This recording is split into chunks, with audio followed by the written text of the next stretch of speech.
Imagine being stuck on a cruise ship miles from land, where the ocean hides more than you could ever guess. A passenger disappears without a trace. A ship drifts out of the fog with no one left aboard. A cabin shows up on the map, even though it doesn't exist. A man joins the trip, but he was never checked in.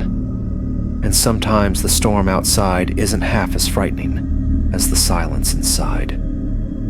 These are the stories cruise companies hope you never hear. The nightmares that unfolded out in the middle of the sea. And tonight, you'll hear them all. Stay with me if you dare. But before we begin, hit subscribe, tap the bell icon so you never miss a story, and drop a comment telling us from which city and country you're watching this video. I still remember the sound of the waves that night. Soft, steady, almost like they were whispering. They slapped gently against the side of the ship, lulling everyone into thinking they were safe. But that's the trick of the ocean. It makes you believe you're protected, wrapped in its arms, when really, you're completely helpless. She was only 24, bright, alive, the kind of person who caught attention without even trying.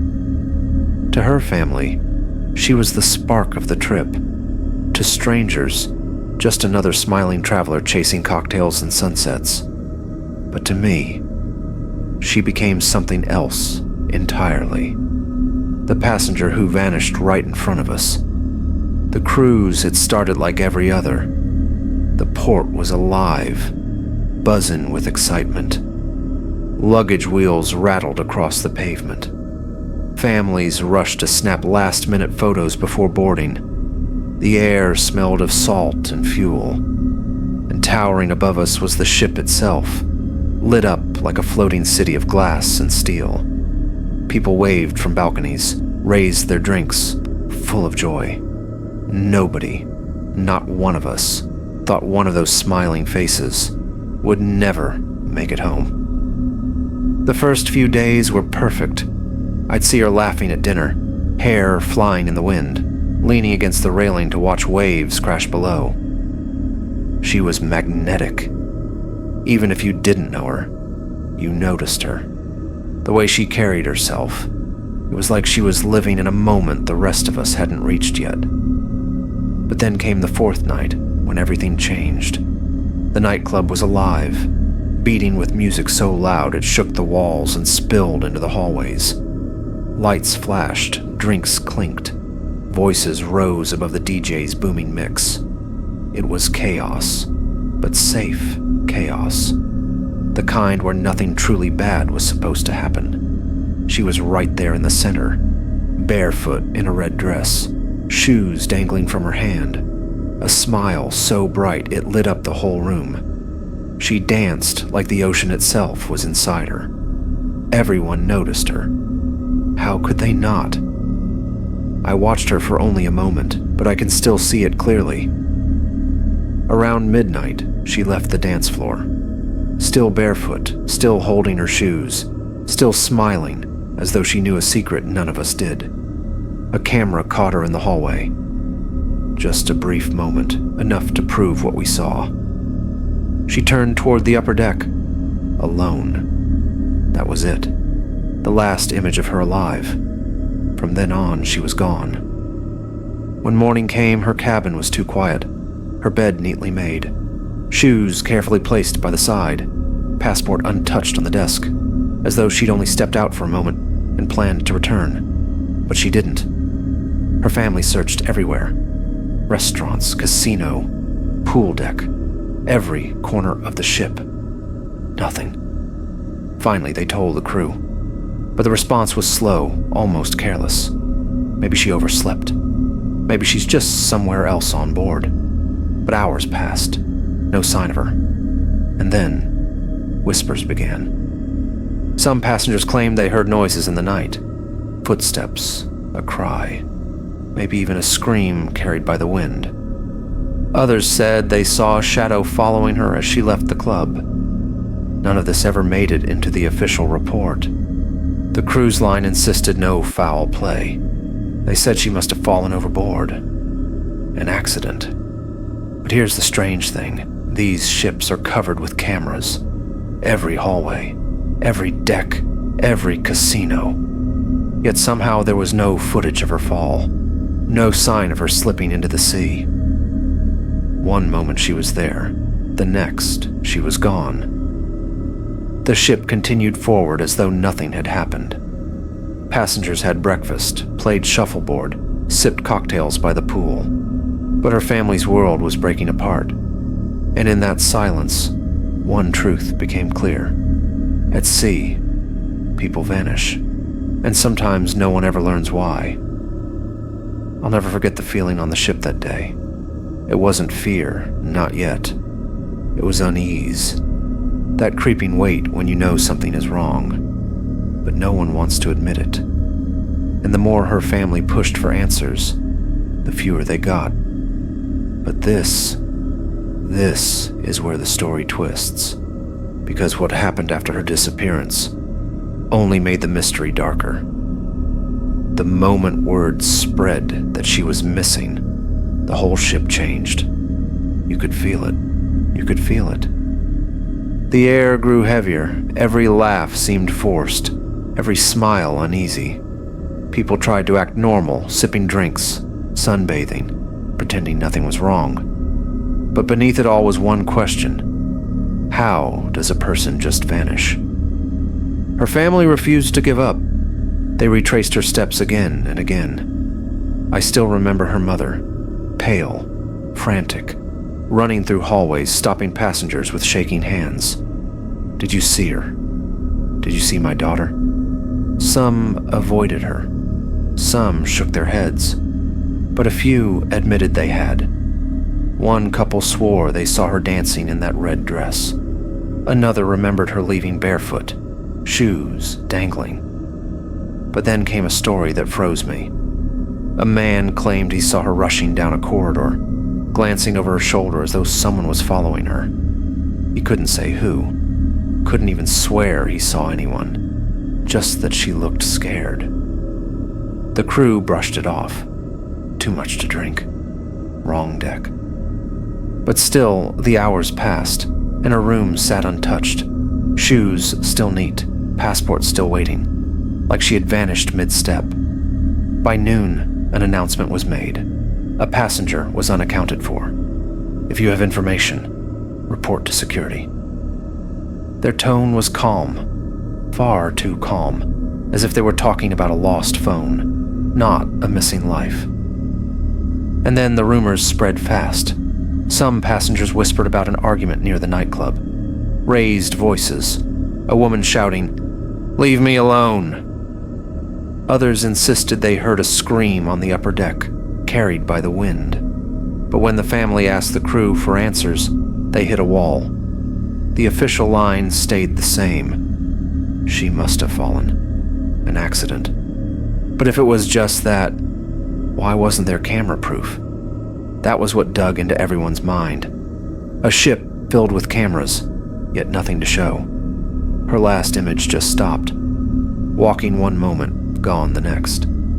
Her family begged the crew to slow the ship, to search the waters. But hours passed before anything was done. By then, if she had fallen, currents could have carried her far. But what I can't shake is this.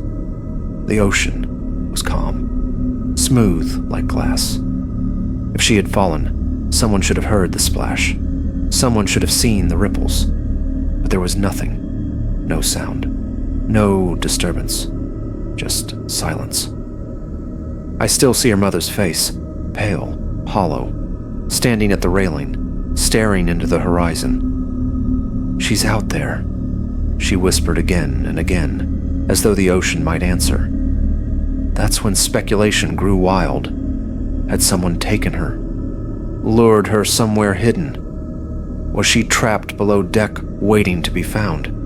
Each theory darker than the last. And with every hour, hope slipped away. By the second day, you'd expect investigators swarming the ship. But that's not how it works at sea. Out in international waters, there is no clear law. No quick justice. The cruise line decides, and their choice was simple. Carry on. Shows went on. The buffet opened. Entertainment continued. To most passengers, life went back to normal. But for her family, there was no normal. Only silence and endless questions. I walked those halls that night, and the weight of it pressed down on me. The laughter in the bars sounded hollow. The music in the lounges eerie, like the soundtrack to something sinister. I kept looking over my shoulder, half expecting to see her there. Barefoot, red dress swaying, eyes wide with a warning she couldn't speak. The sea swallows secrets, but this one felt different. This didn't feel like an accident. Too many details missing. Too many answers refused. And the more we asked, the more the cruise line shut us out. That's when theories began to take shape. Theories that still haunt anyone who's ever heard her story. It began with a press release. Just one page. Cold. Detached. The cruise line stated a passenger was unaccounted for and was believed to have gone overboard. Believed. No proof. No evidence. Just belief. I remember staring at those words. Believed to have gone overboard. That was their explanation for a woman who simply vanished. Her family refused to accept it. They demanded the surveillance. The cameras should have shown something, but the cruise line claimed the footage was inconclusive. That word became their shield. Inconclusive. Convenient, wasn't it? Hundreds of cameras, yet nothing clear. I'll never forget her father's voice outside the captain's office, shaking with anger. I can't. If my daughter fell, show me. Show me the proof. But they couldn't, or wouldn't. Instead, they pushed their version harder. An accident, a careless passenger, too much drinking, maybe unstable. They said people fall all the time, that the sea claims lives every year. But for those of us there, it never made sense. And here's why. First, her cabin. Shoes by the bed. Passport on the desk. Clothes folded neatly. Is that the room of someone drunk and reckless? Second, the ocean. Calm as glass. Glowing under the moon. If she had fallen, someone would have noticed. But no one did. Not a splash. Not a ripple. And then came the whispers the cruise line didn't want spreading. A passenger swore they saw her with a man at the nightclub, tall, in a dark jacket. She looked uncomfortable, defensive, like she wanted to get away. Another said they heard shouting on the upper deck, a woman's voice crying, "Stop! Don't." When they reported it, security brushed it off, just drunk guests fooling around. But the whispers grew, and the harder the family pushed, the more it felt like the cruise line wanted to bury the truth. It's no secret that cruise companies always protect themselves first. A missing passenger is bad for business. An unsolved crime is even worse. So, they bury it. They call it an accident. They use words like believed and inconclusive, and then they move on. But her family couldn't move on, and neither could I. Because here's the truth most people don't realize. Cruise ships are the perfect place for someone to disappear. Think about it. Once you're out in international waters, the laws become messy.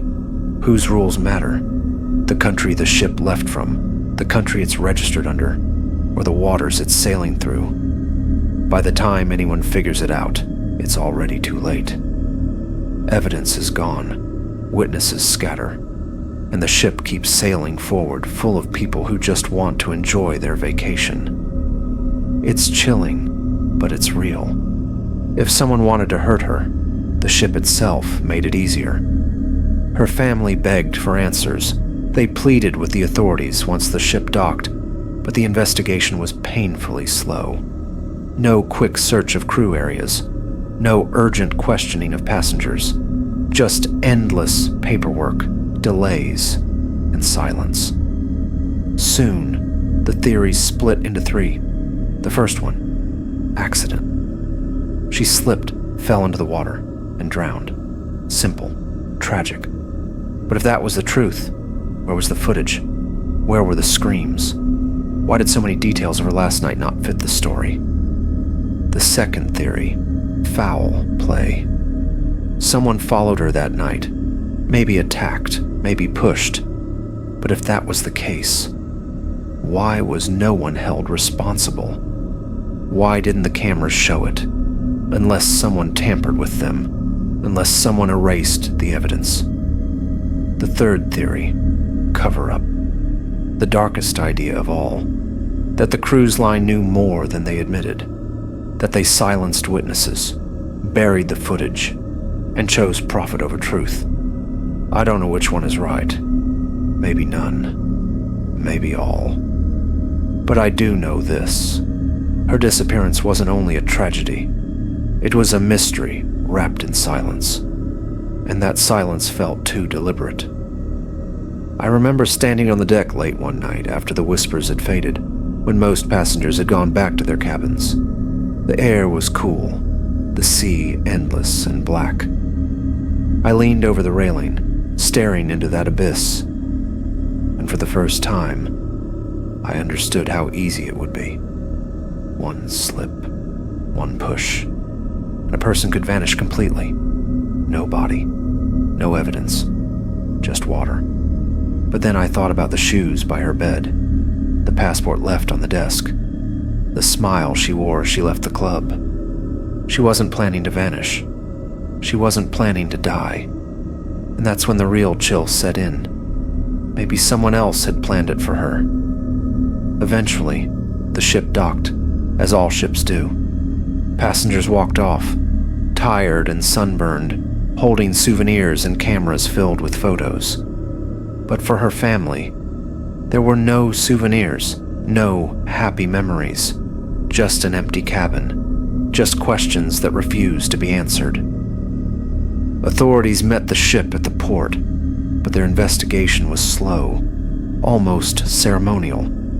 Statements were taken, forms filled out, but the trail was already frozen. Witnesses were scattered across the world, back in their own countries. Crew members were reassigned to other ships, and the ocean, massive and merciless, had swallowed anything left behind. Her family wouldn't give up. They filed lawsuits, demanding the release of security footage, demanding answers. But the cruise company's lawyers wrapped themselves in careful words. Insufficient evidence, unsubstantiated claims. To them, it wasn't a missing woman. It was a legal problem. The case dragged on for months, then years. Headlines called her the vanishing passenger. True crime blogs dug into every detail. Forums buzzed with wild theories. Podcasts spun story after story. Accident? Murder? Cover-up? Everyone had an opinion, but no one had proof. Her family's pain became public debate. Their grief turned into entertainment. And through it all, the ocean never spoke. What haunts me most isn't only that she disappeared, it's how easily it happened. How the ship seemed to swallow her story whole without effort. One moment she was laughing in a red dress. The next, she was nothing more than a rumor whispered by strangers. And maybe that's the true horror. Not just her disappearance, but the truth that it could happen to anyone. You could step on a ship, surrounded by thousands of people, cameras watching every corner, and still vanish without a single trace. And the world would keep moving. The ship would keep sailing. Life would carry on as though you never existed. Her family still fights for answers. They still light candles on her birthday. They still speak of her in the present tense, as if she might walk through the door at any moment. But deep down, they know. The ocean doesn't give back what it takes. I stood on that same deck years later, long after the case had faded from the news, staring out at the endless waves. The water looked calm, almost innocent. But I knew better. I knew the truth. The sea doesn't erase. The sea remembers. And somewhere beneath those waters lies a secret too heavy to rise again. And so her story ends, not with answers, but with silence. A silence that lingers long after the ship has docked. Long after the music has faded. Long after the laughter is gone. But here's the part that stays with you. The part that creeps into your thoughts the next time you book a cruise. She wasn't the first. She won't be the last. People vanish at sea more than you think. Some fall, some jump, some are pushed, and some simply disappear, leaving behind nothing but an empty room and a family full of questions. So the next time you step on a cruise ship, remember her. Remember the shoes neatly by the bed, the passport untouched on the desk, the smile caught on camera moments before she vanished. Because if it happened to her, it could happen to anyone, even you. And if you think that's terrifying, wait until you hear about the night flames tore through a cruise ship in the middle of the ocean, trapping thousands of passengers in a nightmare of fire, smoke, and panic. I remember that night clearly, because it started like any other. Calm, ordinary, deceptively peaceful. The air was warm, carrying the scent of salt and sunscreen. Music drifted from the lounges. Laughter echoed in the halls. The ship glided smoothly across endless black waters. To most, it was paradise. To me, it would become the most terrifying night of my life. Cruise ships are built to feel like cities that never sleep. There's always a show, always a bar, always someone wandering the decks beneath neon lights. That night was no different. Families lingered in restaurants, finishing dessert. Couples held hands under the stars. Kids splashed in the pools long after bedtime. And deep within the belly of the ship, a spark was born. Nobody noticed it. Why would they? Fires weren't supposed to happen here. Not in this floating palace of glass and steel. But fire doesn't care about design. Fire doesn't care about rules. Fire just grows. I was in my cabin when I smelled it. At first, I thought it was just food burning somewhere. A faint, acrid scent. But within minutes, it changed. It thickened. It clung to the air. It was smoke. And then came the alarm. A shrill, piercing sound tore through the ship. Doors flew open. People stumbled out of cabins, eyes wide, half asleep, terrified. The voice over the intercom was calm. Too calm. Attention passengers, we are experiencing a small technical issue. Please remain calm. A technical issue. That's what they called it. But then the lights flickered, and smoke began to roll down the hallways like a living thing. Panic spread fast. Parents clutched children. Couples shouted for each other. The hallways filled with chaos. People screaming, coughing, frozen in fear. Crew members appeared, shouting directions, waving flashlights, but their voices barely carried over the alarm, the coughing, the growing terror. I'll never forget the look in people's eyes when they realized we weren't safe. We were trapped. Trapped on a ship in the middle of the ocean with fire spreading below our feet. The smell grew stronger, harsh, and bitter. Every breath burned. The more I coughed, the clearer it became. This wasn't small. This wasn't technical. This was survival. We were on fire, and the ocean surrounded us in every direction. Endless and dark, with nowhere to run. The moment I stepped out of my cabin, I knew. Everything had changed. The hallway, usually bright and spotless, was now filled with thick smoke.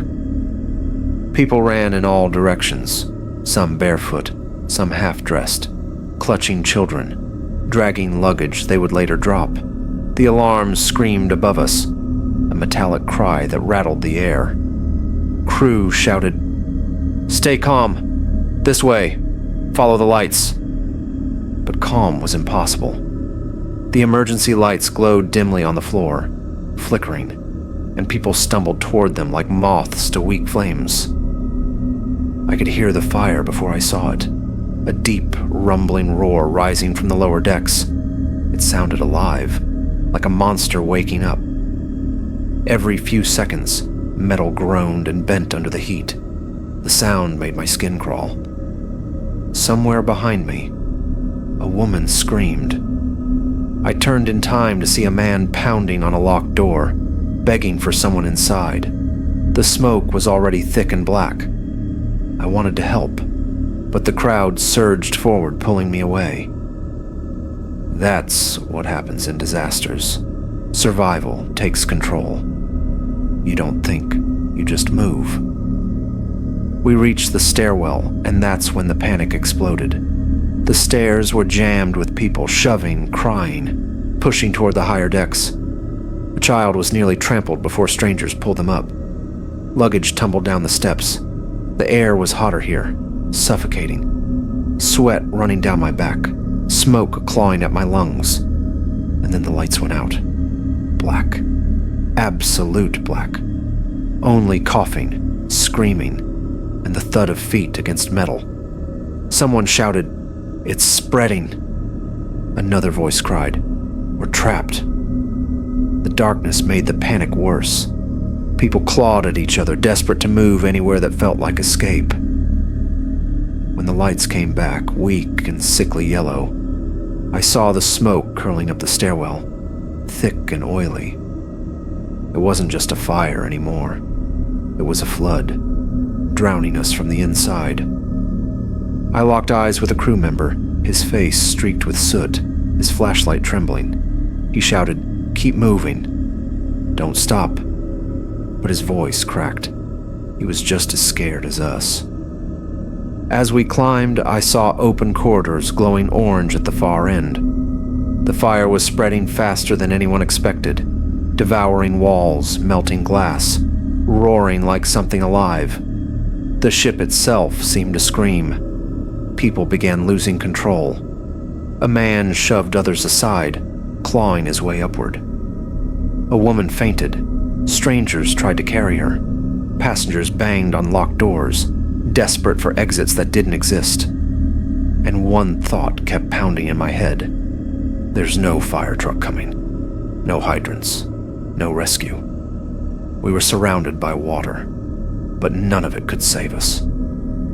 When I finally stumbled onto the upper deck, the cool night air hit me like relief. But it wasn't safety. Not yet. Passengers filled the deck, coughing, crying, clinging to railings. Smoke poured out of the ship's lower decks, carried by the wind in black plumes. Lifeboats dangled half-lowered, crew shouting orders no one seemed to understand. People tried to climb in too early, rocking them dangerously. Others froze in fear, unwilling to step inside. The smell of burning plastic and metal mixed with the salt of the ocean, suffocating. That's when I realized we weren't just passengers anymore. We were survivors, fighting against fire, against time, against the endless Black Sea. And the night was only beginning. The upper deck should have felt like safety, but it didn't. It felt like the edge of the world. Behind us, black smoke gushed from the ship's heart, staining the sky. In front of us, only the vast ocean, dark and endless, just as deadly as the flames. We were trapped between two kinds of death. The crew shouted through megaphones trying to calm the crowd. "Remain calm." We are in control of the situation, but no one believed them anymore. Their words felt empty, drowned out by the coughing, the crying, the roar of fire below. The flames spread fast. You could see it glowing through cabin windows, flickers of orange and red against steel. Every so often, the ship groaned like it was alive and in pain. The air was filled with ash, heavy and choking. People panicked. Some prayed by the railing. Others screamed at the crew. Families clung together, faces smeared with soot. I saw a man drop to his knees, holding his child tight, whispering, "We're not going to make it. We're not going to make it." And then came the lifeboats. Lowering them was chaos. The crew shouted orders, but hardly anyone listened. People were panicking. Some tried climbing into lifeboats too early, making them swing and tilt dangerously over the water. Others froze, refusing to get in at all, too terrified of being dropped into the black, freezing ocean. One lifeboat swayed wildly as people fought to climb inside, bodies crashing together, screams tearing through the night. I couldn't tear my eyes away. It wasn't order. It wasn't rescue.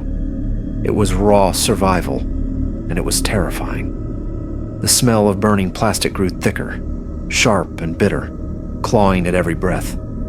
I turned and felt my stomach twist. Flames were now climbing the deck below us, curling around the steel railings until they glowed red, climbing higher with every gust of wind. The fire wasn't trapped below anymore. It was racing upward, toward us. The crowd shoved me toward a lifeboat, my heart pounding so hard, it drowned out every sound. I could feel the heat behind me, the fire closing in while the endless ocean waited below. A woman nearby clung to the railing, shaking her head, crying, I can't do it." A crew member tried pulling her toward the boat, shouting that it was her only chance, but she fought him, sobbing uncontrollably. Then, in one horrible moment, she slipped. Her scream cut through the night and then stopped instantly as the black sea swallowed her whole. No one moved to help. No one even could. We all just froze. The moment burned into us forever. Finally, the lifeboats began lowering, groaning against the ropes as the crew rushed to get people off. The crowd surged forward again, shoving and climbing, desperate to escape. I squeezed inside one, crammed shoulder to shoulder with strangers, all of us trembling, gasping for air. The ropes creaked as we descended, the fire above painting the night sky an angry red. When we hit the water, the boat rocked hard, nearly tipping. People screamed, clutched each other, some sobbing uncontrollably. From down there, the sight of the ship was worse than ever. Flames poured from its sides, smoke rising like giant black towers. It no longer looked like a cruise ship. It looked like a floating firestorm, a torch burning in the middle of nowhere. We drifted out far enough to escape the heat, but not the sounds. Explosions shook the air, sending sparks flying like fireworks. The screams of those still trapped echoed across the water, haunting and unforgettable. I clutched the lifeboat's edge so hard my hands ached, shaking so violently I thought my bones might snap. Around me, people whispered broken prayers, cried out names, begged for the nightmare to end. Every face was pale, every eye wide with fear. We had escaped the flames, but not the danger. The ocean rocked us endlessly, its cold air biting into our skin. Behind us, the ship roared like a monster, its glow turning the sky into a hellish red. The lifeboat felt less like safety and more like waiting for something worse. The hours dragged by, every wave jarring us, every splash soaking our clothes, chilling us further. Time didn't feel real out there. The burning ship behind us looked like the end of the world, a blazing tower surrounded by black emptiness. Some passengers prayed, their voices broken. Others sat frozen, eyes locked on the flames. Children whimpered softly into their parents' arms, and all of us carried the same question. Would anyone ever find us? The night ocean is vast and merciless. It doesn't care if you're tired or cold or scared. It doesn't care if you survive. Every shadow on the horizon looked like hope. Every distant splash sounded like rescue. And then they faded, leaving nothing. Another lifeboat drifted close at one point. The faces inside were pale and hollow, streaked with soot, just like ours. A man shouted across the waves, "Does anyone have water? Anyone hurt?" His voice cracked with desperation. Someone whispered in our boat, "We barely have enough for ourselves." The silence that followed was heavier than any scream. Meanwhile, behind us, the ship groaned louder, explosions bursting from its heart, flames raining sparks into the sky. And then, with a deafening roar, like thunder ripping the sea apart, part of it sank. The ocean hissed as fire met water. Lifeboats erupted in screams. Names cried out, people sobbing as the ship collapsed in on itself. Watching it vanish was like watching hope sink with it. But the worst part wasn't just the fire or the sinking. It was knowing. Not everyone had escaped. Behind those flames in those collapsing halls, there were still people. People who never reached the lifeboats. People whose screams had already gone silent. When rescue finally came, it felt unreal. A massive freighter drawn by the smoke and flames appeared on the horizon. Its spotlights swept across the waves, landing on us. Cheers and sobs erupted, people collapsing with relief. But inside, the horror stayed. Even as we were pulled aboard, it clung to us. The smoke in our lungs, the screams in our ears, the faces of those left behind. Headlines later called it tragic, unavoidable, claiming the crew acted fast, that everything was under control. But those of us who lived knew the truth. There had been no control, only chaos, fear, and chance. We had survived because of luck. Luck that we'd found lifeboats in time. Luck that another ship saw the flames. Luck that the ocean hadn't swallowed us too. But that night never really ended. I still hear it when I close my eyes. The crackle of fire eating steel. The screams carried across black water. The silence that followed. Survivors carry scars no one sees. Nightmares that never leave. And some of us carry the weight of knowing we lived when others didn't. If you enjoyed this story and want to hear more chilling tales from the sea, make sure to give this video a like and subscribe to the channel. Don't forget to hit the bell icon so you'll never miss the next voyage into the unknown. Until then, stay curious, stay safe, and I'll see you in the next story. I survived that fire in the middle of the sea, but the ocean isn't done with me. Because not all ships burn. Some don't even sink. They drift on, empty and abandoned, crossing the waters with no crew, no passengers, no explanation. Silent ships that appear where no one expects them. And those ships are somehow even more terrifying. The sea was calm the night we first saw one. Calm in that unnatural way, where the water lies flat like glass and reflects the stars too perfectly, and the silence presses heavy on your chest. We were 3 days out, far from any port. The world had shrunk to black water and silver sky. It should have felt peaceful, but peace at sea never lasts. It started with a glow on the horizon, faint and flickering like a lantern swinging in the dark. At first, we thought it was another vessel, maybe a fishing boat or freighter. But as we drew closer, something felt wrong. The light wasn't steady. It pulsed, disappeared, then returned, as if the sea itself was swallowing it and spitting it back out. By dawn, we saw the shape of the ship. Huge, looming, its outline stark against the rising sun. It drifted with no direction, no wake, no life. The kind of drifting that meant no one was guiding it. Something was wrong immediately. There was no sound, no movement, no voices across the water, no crew visible on deck. just silence. A silence so thick it crawled under my skin. We slowed down as we passed, binoculars scanning every level.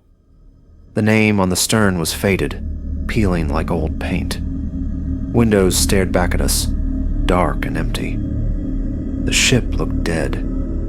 But here's the part that made my stomach twist. It wasn't old or broken apart like a wreck left drifting for years.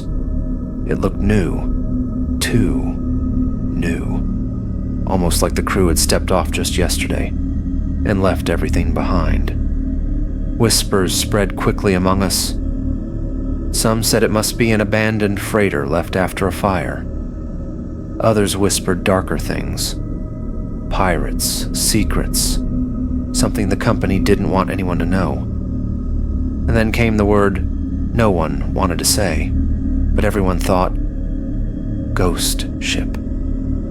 The captain argued with himself for hours. Rules said we had to check.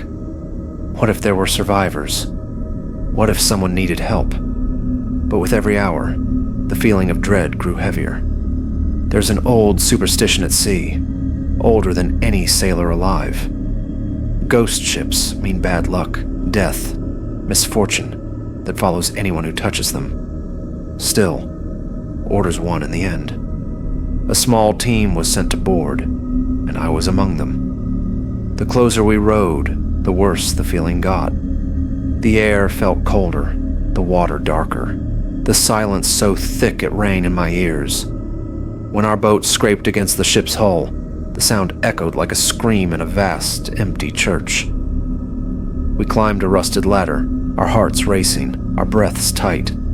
The moment my boots hit the deck, I knew something wasn't right. It was spotless, unnervingly clean. No blood, no bodies, no signs of a fight, just abandoned belongings. A single shoe, a coffee cup, a deck chair pulled out as if someone had just stood up from it. It was as if life had been paused in the middle of a moment, but no one was here. Not a single person. We shouted, our voices bouncing back at us, swallowed by the silence. We searched every cabin, kitchen, and hall. Each place told the same story. Lives left in an instant. Plates of food still on tables. Beds half slept in. Clothes laid out for days that never came. The deeper we walked, the stranger it felt. The air wasn't just stale and damp. It carried something else. A chill that sank into my bones, whispering, "You shouldn't be here." I told myself it was nerves, nothing more. Then I found the logbook. That was when the story of the ghost ship truly began. The log was old, its leather cracked, the pages stiff with salt and stains. But the handwriting inside was fresh. At first it was neat. Weather notes, cargo lists, routine entries. Then it shifted. The words grew frantic, written in a trembling hand. Mentions of noises at night, crew unsettled, shadows seen on deck when no one was there. The last line froze my blood. If anyone finds this, we are not alone. I read it twice, my mouth dry, my heart pounding. Not alone. What did that mean? Pirates, madness, or something else entirely? Something the writer hadn't dared to explain. We kept moving deeper, our footsteps echoing in hollow corridors. The air grew heavier, thick with a faint metallic tang. Every creak of steel, every groan of the hull sounded too loud. We whispered without even meaning to, as if the ship itself demanded silence. Every cabin told the same tale, unfinished lives. One room held a child's toy boat waiting on a bed. Another had a radio left on but long dead. What chilled me wasn't the emptiness, but the way it felt like life had been frozen mid-motion, with no trace of where it had gone. In the galley, pots still hung above cold burners. A knife rested on the counter beside half-cut bread. In the lounge, a deck of cards lay spread mid-game, poker chips scattered as though players had run out mid-hand. Maybe they evacuated. One of the men whispered, though his voice shook. "Evacuated where?" someone else asked. The lifeboats were still there, strapped in perfectly. Not a single one missing. That was when the feeling hit me hard. That prickling sense of being watched. It started as a shiver at the back of my neck. The instinct that makes your skin crawl before your mind catches up. I turned slowly, my flashlight sweeping the hallway. Nothing. Just shadows shifting against the walls. But the weight of being watched didn't leave. It only grew stronger. We pressed on. Always deeper. The corridors narrowed, the silence thickened, and the ship itself seemed to close in around us. At one point, we reached the radio room.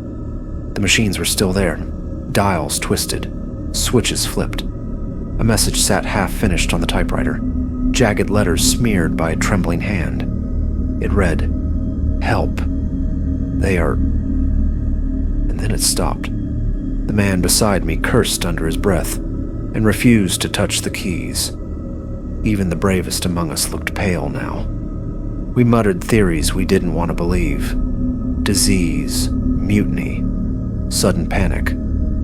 But none explained why the lifeboats hadn't been touched, why the ship looked as if the crew had left only yesterday. And then it came. A sound. A metallic clang, faint at first, echoing from deep below. We froze, flashlights jerking toward the dark. Another clang. Louder, closer. It wasn't random. It wasn't the ship settling. It was deliberate. "Someone's here," one of us whispered. But if someone was here, why hadn't they answered our shouts? Why had they abandoned everything in such a way?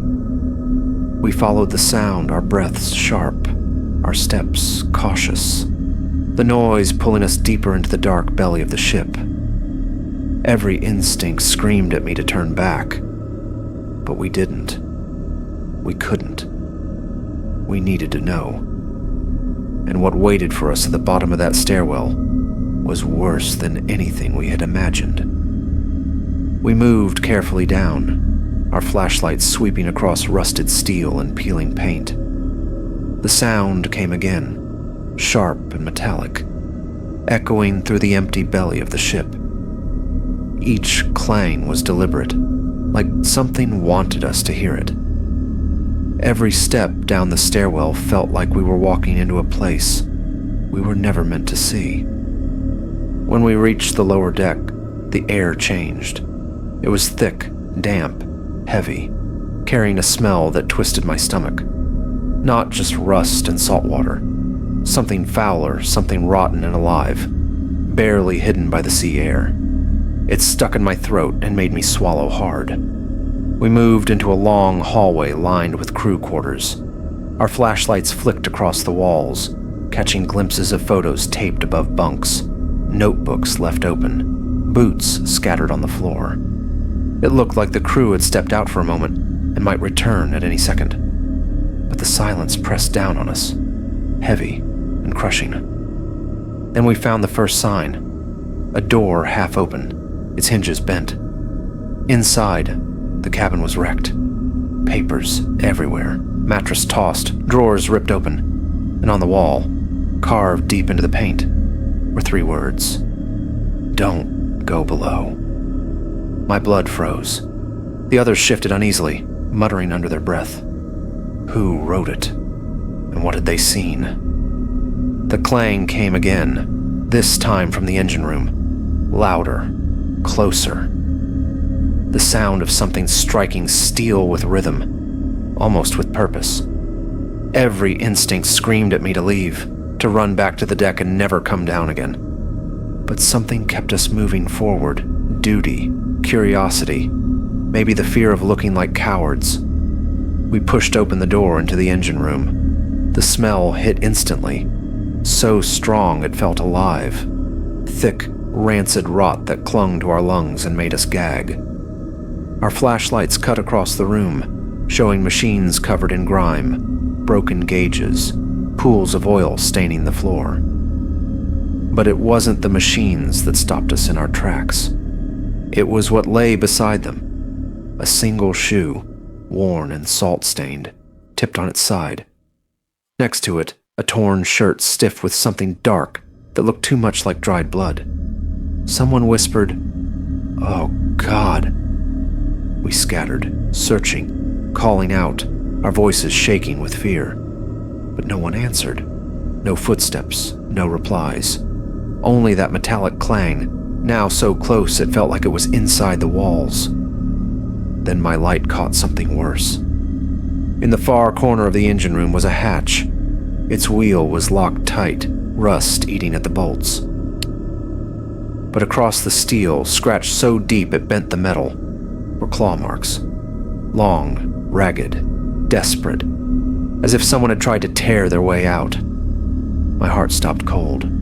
We stood frozen, the clang gone now, replaced by a silence so deep it felt like we were drowning in it. Finally, one of the men whispered, We need to leave." Now his voice trembled, his face pale as chalk. We started to turn back when something moved. A shadow, quick, darting, just outside the circle of my flashlight. I spun. Breath caught in my chest. Lights slicing through pipes and machinery. Nothing. Empty. But I knew what I saw. It wasn't just my nerves. Something was down there, something watching us. Panic broke us. We bolted up the stairwell, boots hammering the steel, flashlights shaking wildly. Every creak, every groan behind us felt like footsteps chasing us through the dark. I didn't dare look back. Couldn't. By the time we burst onto the deck, gasping, the sunlight blinded us. But the silence of the ghost ship was still there, heavy as a stone. We had seen too much, more than enough. And the words from the logbook pounded in my head. If anyone finds this, we are not alone. Now I knew it was true, because whatever had taken the crew, it hadn't left. It was still here. We stood on the deck, trembling, flashlights shaking in our hands. No wind, no gulls, no sound of waves, just that stillness. So wrong it felt like even the ocean itself was holding its breath. The captain's voice cracked through the radio we carried. "Report. What have you found?" None of us spoke at first. What could we say? That we'd seen bloodstains and claw marks on locked hatches. That shadows moved where no one was. At last, one of us whispered into the receiver. "No survivors." No explanation. Silence followed. Then the captain's voice came again, sharp and final. "Get off that ship." Now we didn't argue. Crossing back to our vessel felt like the longest journey of my life. Every creak of rope, every splash of water made me flinch. The feeling of being watched clung to me, thick and unshakable. As I climbed down the ladder, I made the mistake of looking back. In one of the upper windows, I saw it. A figure. Pale. Tall. Still. Watching. And then it was gone. My light swept across the glass, but it was empty. Hollow again. Still, I knew what I saw. When we finally reached our ship, the silence shattered. We all spoke at once. Desperate. Frantic. Trying to explain what had just happened. But none of it made sense. How could an entire crew vanish like that? Why had the ship been left as though they'd only just stepped away?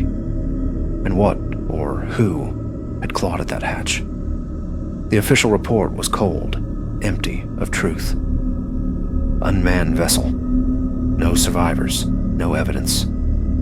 But the truth never made it onto paper. That night, as we sailed away, the ghost ship drifted behind us, shrinking until it disappeared into mist. Some swore they saw faint lights flicker across its decks, long after we had left it behind. Others said they heard voices in the wind, faint and broken, crying for help. I didn't sleep for days.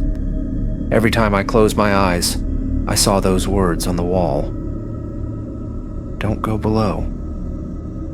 I heard the clang echoing through the engine room. I saw the pale figure in the window as we left, standing still, watching. Even now, years later, that memory clings to me like salt in the air. Ghost ships are real. Not always with spirits or curses, but with silence, with questions no one can answer. Once you've stepped on one, once you've felt that emptiness pressing against your chest, you understand. The sea keeps its secrets, and sometimes it lets those secrets drift back into our world just long enough to remind us how powerless we are. That ghost ship is still out there somewhere, drifting.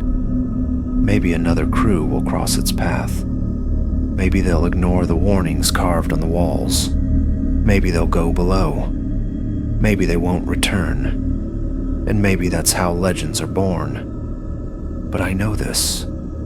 I'd rather face fire again, or a storm, or the endless black of the ocean than ever step onto a ghost ship a second time. Because worse than a ship filled with screams is a ship filled with silence. And if you think silence is terrifying, wait until you hear about the cabin that shouldn't exist. A cabin passengers swear they stayed in, only to learn later it was never on the ship's plans at all. I had taken cruises before, but this one was different. I booked it on impulse, a cheap last-minute deal. The ship was massive, shining bright in the sunlight when I first stepped aboard. It promised comfort, safety, and escape from everything on shore. I thought that's what I was getting. Instead, I found a nightmare. At reception, the woman behind the desk smiled politely, handed me a key card, and said, "Cabin C-19. Her voice was flat, routine. I thanked her, dragged my bag down the corridor, and followed the signs toward Deck C. The hallways stretched on forever, lined with identical doors, patterned carpets hiding stains, ceilings too low, making everything feel close. But when I reached the section where C-19 should have been, I froze. It wasn't there. The numbers jumped. C-17, C-18, then C-20. No C-19. I walked back and forth 3 times, sure I'd missed it, but the door simply wasn't there.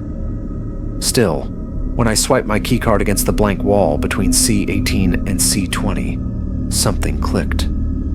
A door appeared.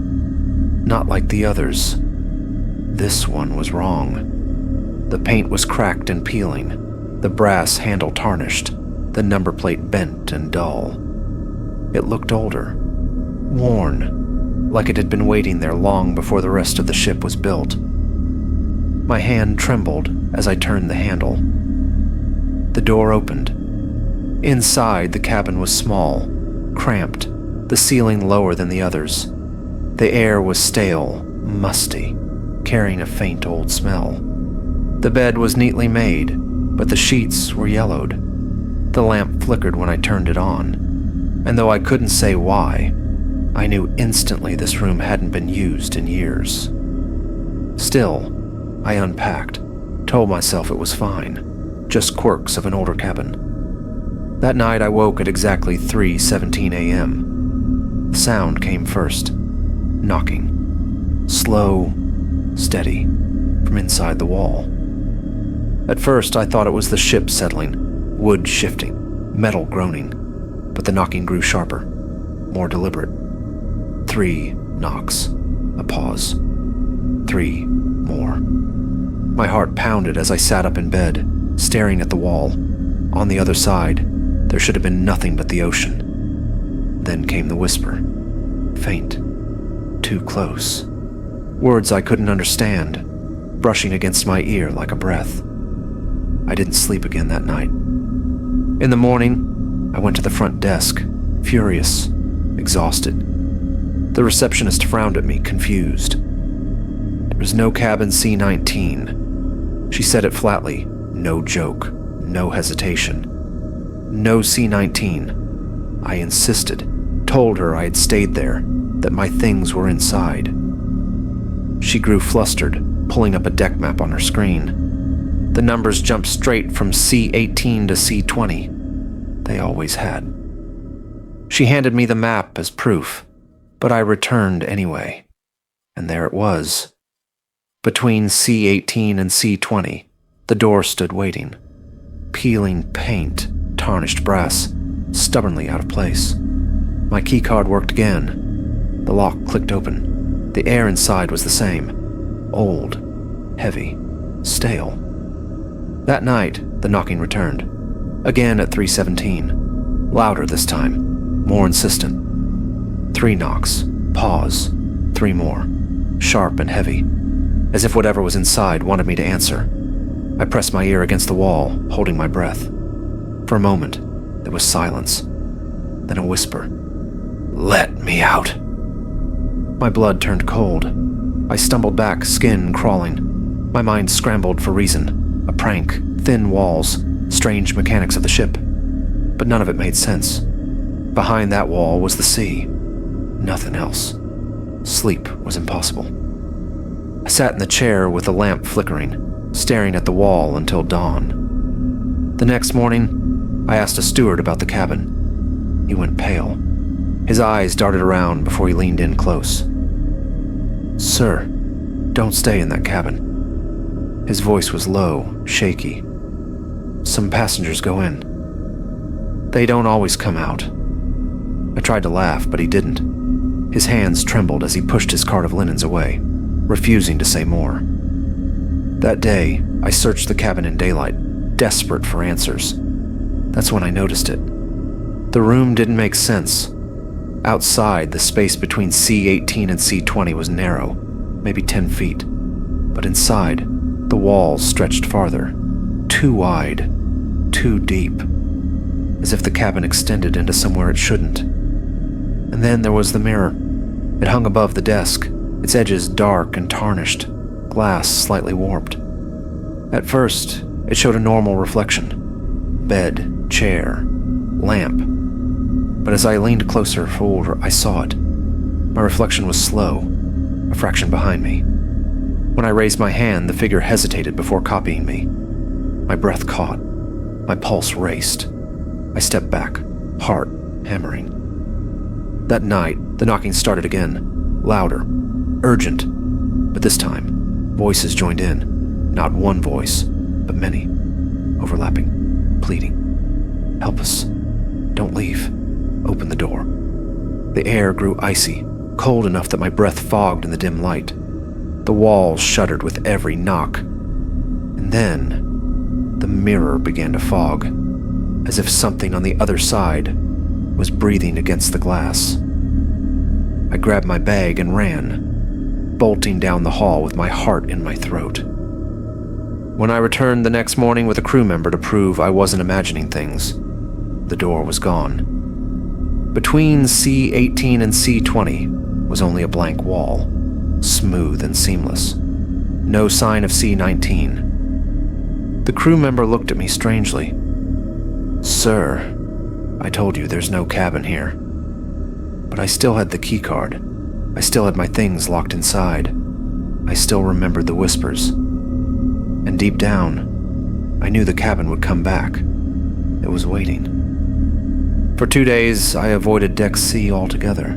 I stayed by the pool, ate at the buffet, tried distracting myself with all the activities cruise ships were famous for.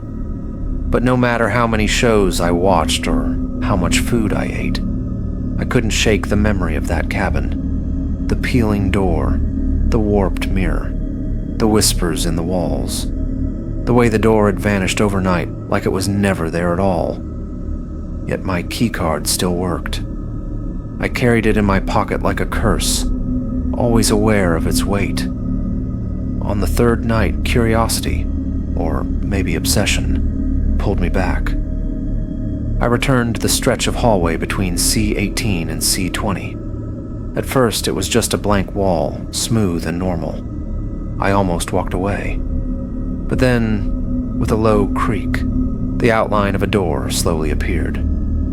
Cabin C19 was waiting for me. I slid the keycard and the lock clicked. The door opened. The air inside was colder this time, sharper, filled with the damp smell of mold and seawater. My belongings were still inside as if I'd never left. Clothes folded, toothbrush by the sink. But the lamp flickered more violently, and the walls seemed darker, damp when I touched them. Every instinct told me to run. But instead, I stayed. I told myself I needed answers. That night, at exactly 3:17 a.m., the knocking started again. Louder, heavier. The walls trembled with each blow. Then the whispers began, no longer faint. Dozens of voices spoke at once, layered and urgent, pleading. "Let us out. We're still here. Don't leave us behind." I pressed against the wall, shaken, my voice breaking as I whispered, "Who's there?" The voices went silent, and then, in the mirror, a face appeared. First just a blur in the fog, then sharper. Pale skin, hollow eyes, lips moving soundlessly.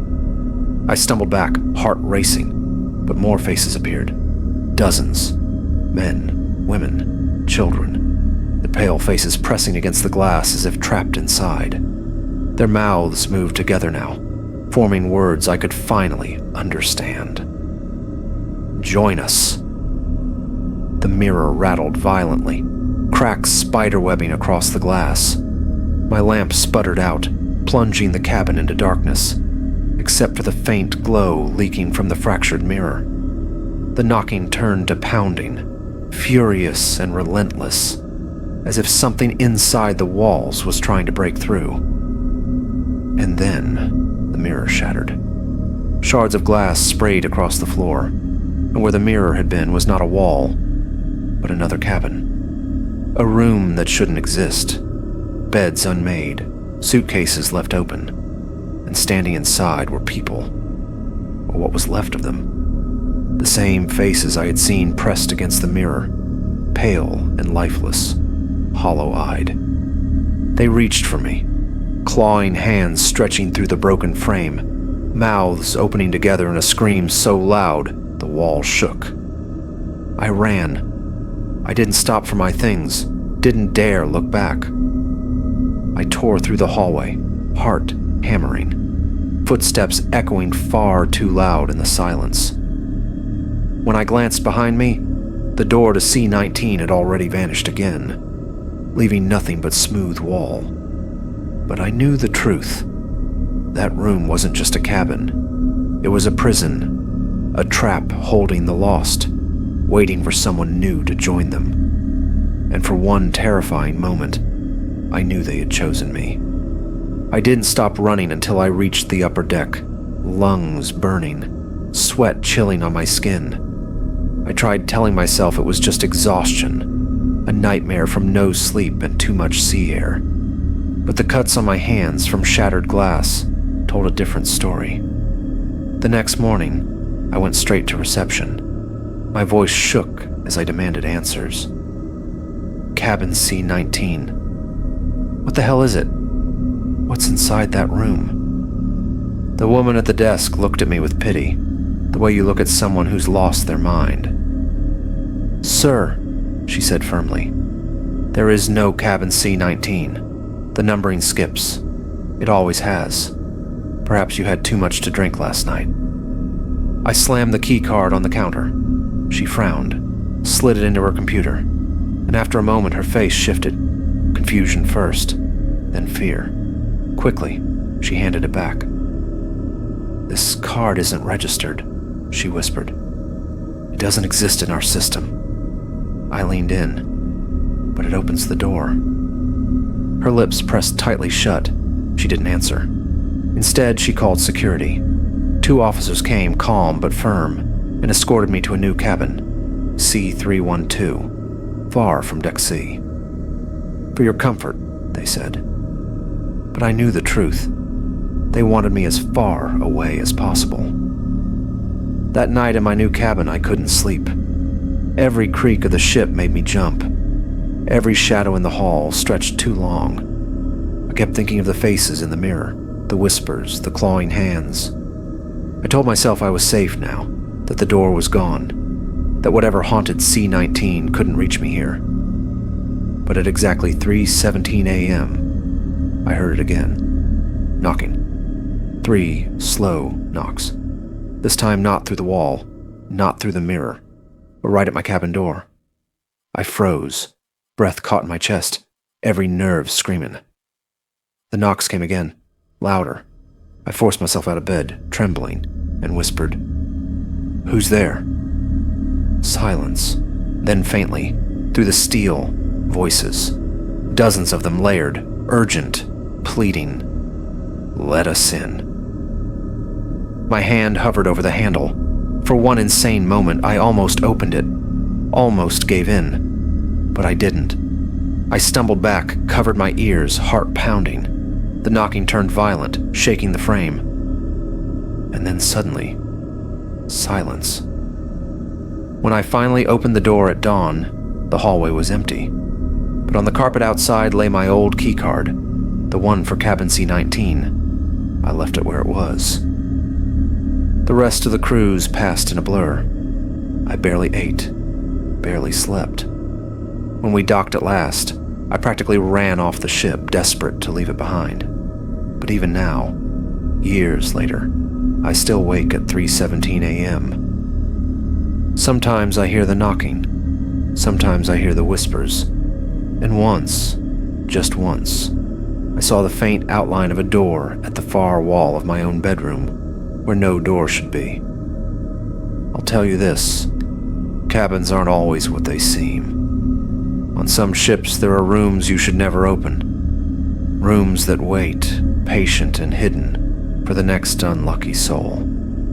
And if you think that's disturbing, wait until you hear about the passenger who checked into his cabin, was seen around the ship all week, attending dinners and shows. But when the ship docked at the end of the trip, the crew discovered something terrifying. He had never been on the passenger list at all.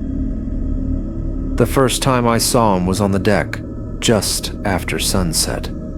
The sky was painted orange and violet, the air warm with the promise of an easy night at sea. He stood leaning against the railing, staring out at the horizon, a glass of whiskey in his hand. Something about him made me pause. Not because he looked strange. He looked ordinary. Average height, dark hair graying at the temples, neatly dressed. But there was a stillness about him, a focus in the way he stared at the water. Traveling alone, I welcomed conversation, so I walked up, made a casual comment about the sunset. He turned slowly, like being pulled back from far away, and smiled. "You're right," he said. His voice was calm, soothing, The sea hides things in its colors.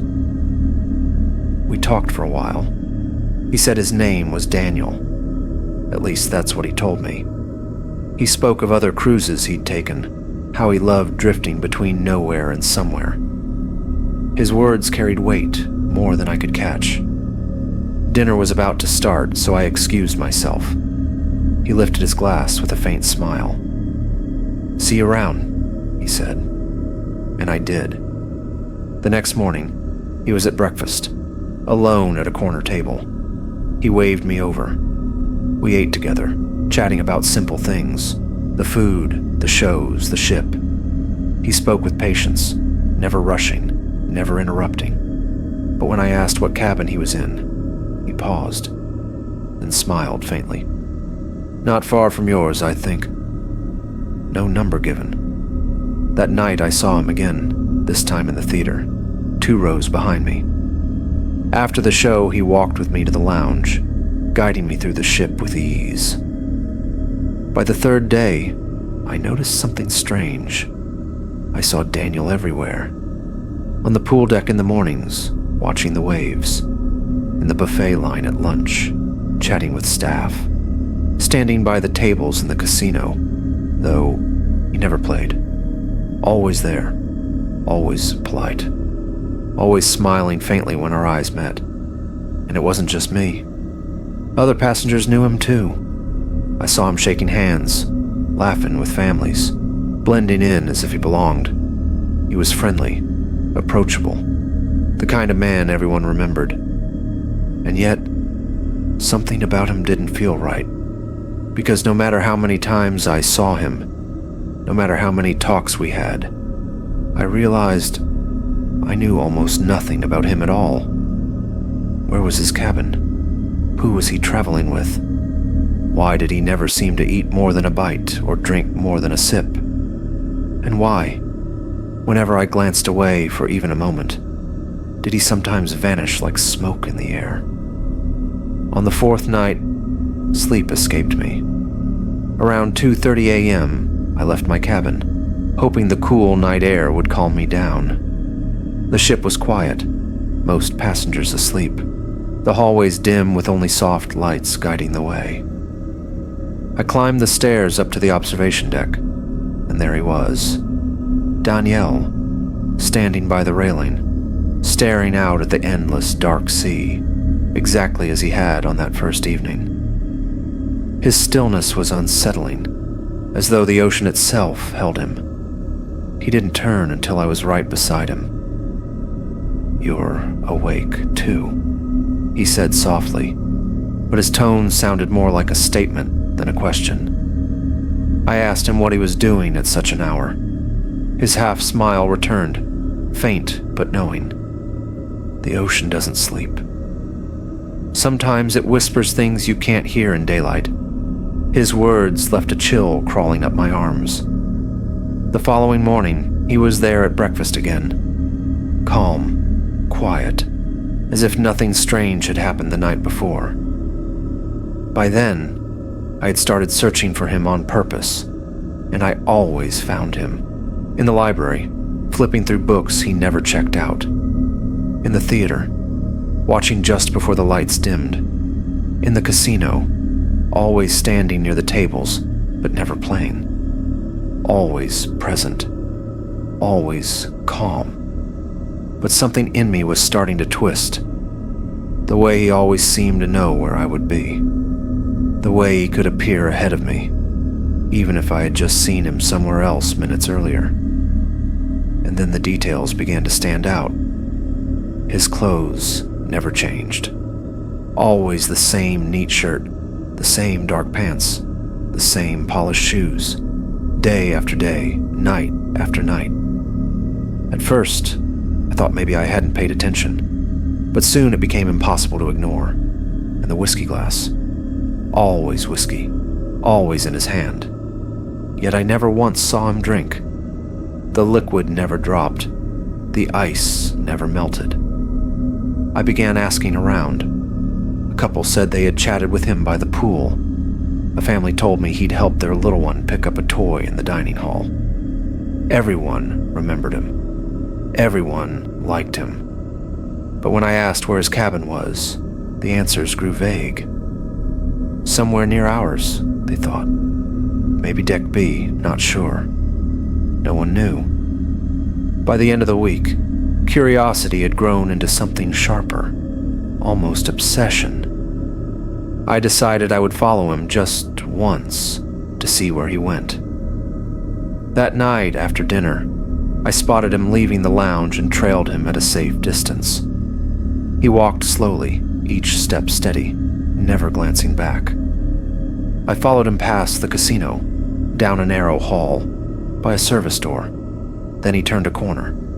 I hurried after him, but when I turned that same corner, the hallway was empty. No doors, no rooms, no way he could have left. He had simply vanished into nothing. My heart hammered in my chest, the hum of the ship's engines pressing against the silence. And for the first time, I knew it with certainty. Daniel wasn't just a fellow passenger. Something about him was deeply, impossibly wrong. The next morning, I went straight to the reception desk, trying to sound calm, though my voice trembled. I asked about a passenger named Daniel, explaining he was everywhere, always around. The woman behind the desk smiled politely at first, typing quickly into her computer. But then her face shifted. First confusion, then unease. She typed again, slower this time, and looked back at me with a thin, nervous smile. "I'm sorry, sir. There's no passenger by that name on this ship." My stomach dropped. That couldn't be true. I told her I had spoken to him every day, that other passengers had too. But she shook her head.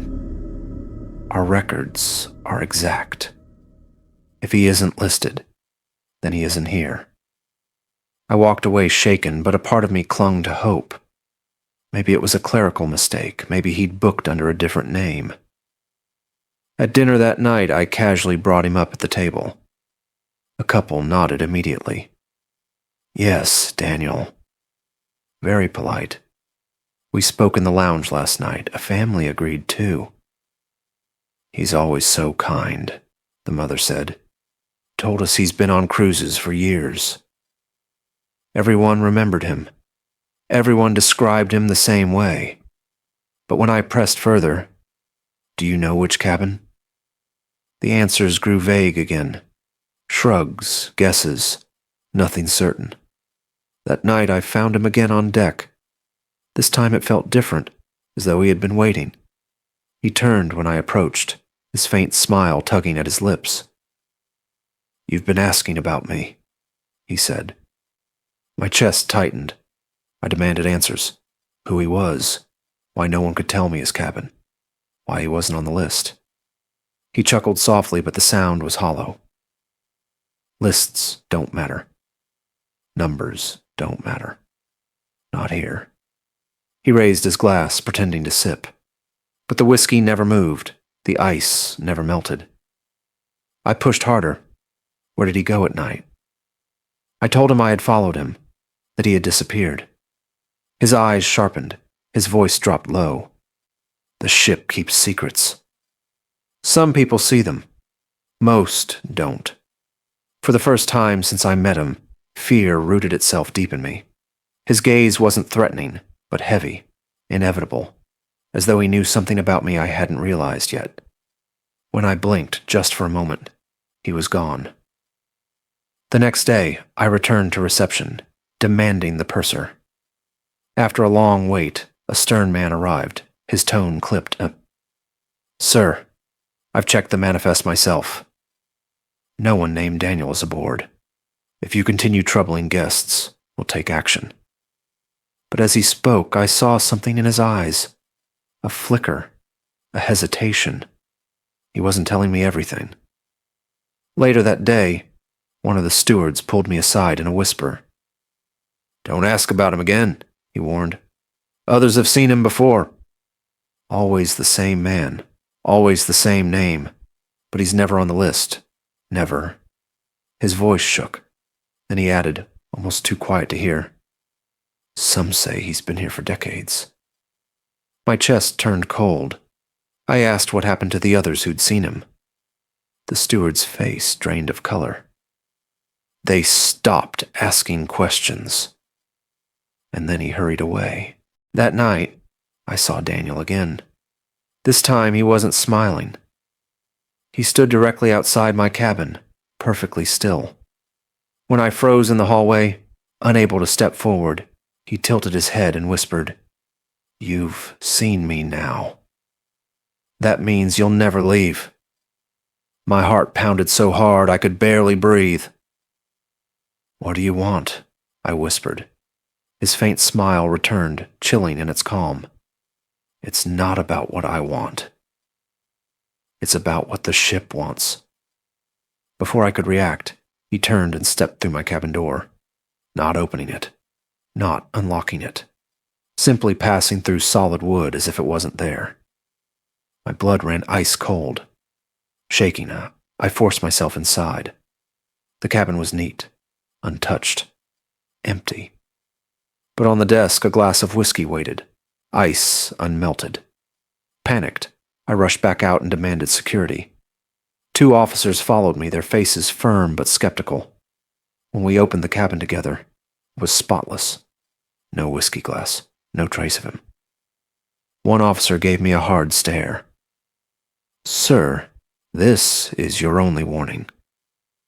Stop telling stories about imaginary passengers or you'll be confined for the rest of the voyage." Imaginary. That's what they wanted me to believe. But I knew the truth. That night, I locked my door, double-bolted it, and sat awake with the lights on. And at exactly 3:17 a.m., the knock came. 3 slow, heavy knocks. Not from outside the door, from inside the cabin. My breath froze in my chest.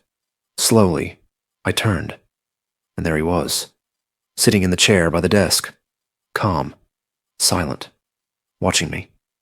That same faint smile resting on his lips. I couldn't move, couldn't speak. The air felt thick, crushing. Then he whispered, barely audible. You, understand now. I never checked in because I never checked out. And just like that, he was gone. The chair empty, the whiskey glass full, the air cold as ice. When the ship finally docked days later, I was one of the first to run ashore, desperate to escape. But just before I reached the terminal, I made the mistake of glancing back, and there he was, leaning against the railing, watching me leave. I turned away quickly, refusing to look again. I don't know what Daniel really is. A ghost, a memory, something the sea won't release. But I do know this. Passengers will keep seeing him. They'll talk to him, laugh with him, share drinks with him. And when the ship docks, they'll learn the truth. Daniel isn't on the list. He never is. But he'll always be on the ship. And if you think that's terrifying, wait until you hear about the storm that came from nowhere. A storm that swallowed a cruise ship whole, raged for days, and never appeared on any weather map. The storm that never ends. If you enjoyed this story and want to hear more chilling tales from the sea, make sure to give this video a like and subscribe to the channel. Don't forget to hit the bell icon so you'll never miss the next voyage into the unknown. Until then, stay curious, stay safe, and I'll see you in the next story.